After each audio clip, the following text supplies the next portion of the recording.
പൗലോസ്ലീഹ എഫെസോസ്കാർക്ക് എഴുതിയ ലേഖനം 2-ാം അധ്യായം 1 മുതൽ 22 വരെയുള്ള വാക്യങ്ങൾ. രക്ഷാ ദൈവികദാനം. അപരാധങ്ങളും പാപങ്ങളും മൂലം നിങ്ങൾ മൃതരായിരുന്നു.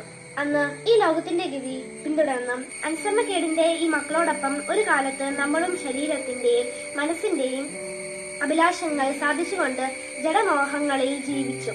നമ്മളും മറ്റുള്ളവരെ പോലെ സ്വഭാവേന ക്രോധത്തിന്റെ മക്കളായിരുന്നു.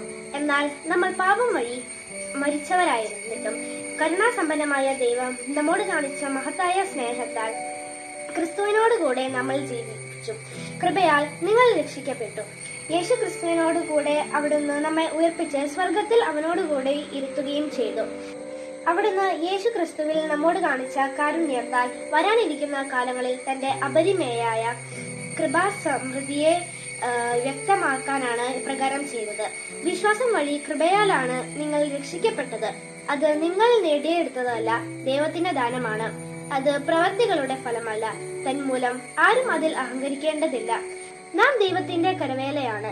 നാം ചെയ്യാൻ വേണ്ടി ദൈവം മുൻകൂട്ടി ഒരുക്കിയ സൽപ്രവർത്തികൾക്കായി യേശു ക്രിസ്തുവിൽ സൃഷ്ടിക്കപ്പെട്ടവരാണ്. എല്ലാവരും ക്രിസ്തുവിൽ ഒന്ന്.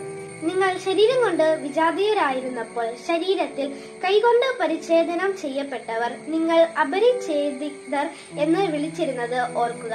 അന്ന് നിങ്ങൾ ക്രിസ്തുവിനെ അറിയാത്തവരും ഇസ്രായേൽ സമൂഹത്തിൽ നിന്ന് അകറ്റപ്പെട്ടവരും ഉടമ്പടിയുടെ വാഗ്ദാനത്തിൽ നിന്ന് അപരിചിതരും പ്രത്യാശയില്ലാത്തവരും ലോകത്തിൽ ദൈവവിശ്വാസമില്ലാത്തവരുമോ ആയിരുന്നു എന്ന കാര്യം അനുസ്മരിക്കുക. എന്നാൽ ഒരിക്കൽ വിദൂരസ്ഥരായിരുന്ന നിങ്ങൾ ഇപ്പോൾ യേശു ക്രിസ്തുവിൽ അവന്റെ രക്തം വഴി സമീപസ്ഥരായിരിക്കുന്നു. കാരണം അവൻ നമ്മുടെ സമാധാനമാണ്. ഇരു കൂട്ടരെയും അവൻ ഒന്നിപ്പിക്കുകയും ശത്രുതയുടെ മതിലുകൾ തകർക്കുകയും ചെയ്തു. കൽപ്പനകളുടെയും ചട്ടങ്ങളുടെയും ആധിപത്യം അവൻ തന്റെ ശരീരത്തിലൂടെ ഇല്ലാതാക്കി. ഇരു കൂട്ടരുടെയും സ്ഥാനത്ത് ഒരു പുതിയ മനുഷ്യനെ സൃഷ്ടിച്ചുകൊണ്ട് സമാധാനം സംസ്ഥാപിക്കാനും കുരിശുവഴി ഒരേ ശരീരത്തിൽ ഇരു കൂട്ടരുടെയും ദൈവത്തോട് അനുരഞ്ജിപ്പിക്കാനും അങ്ങനെ തന്നിലൂടെ ശത്രുത അവസാനിപ്പിക്കാനുമാണ് അവൻ ഇങ്ങനെ ചെയ്തത്. വിദൂരസ്ഥരായിരുന്ന നിങ്ങളോടും സമീപസ്ഥരായിരുന്ന ഞങ്ങളോടും അവൻ സമാധാനം പ്രസംഗിച്ചു. അതിനാൽ അവനിലൂടെ ഒരേ ആത്മാവിൽ ഇരു കൂട്ടരെയും പിതാവിന്റെ സന്നിധിയിൽ പ്രവേശിക്കാൻ സാധിക്കുന്നു.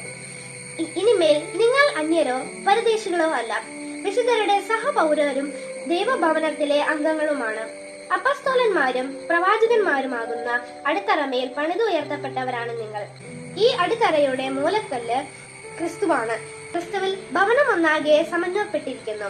കർത്താവിൽ പരിശുദ്ധമായ ആലയമായി അത് വളർന്നുകൊണ്ടിരിക്കുകയും ചെയ്യുന്നു. പരിശുദ്ധാത്മാവ്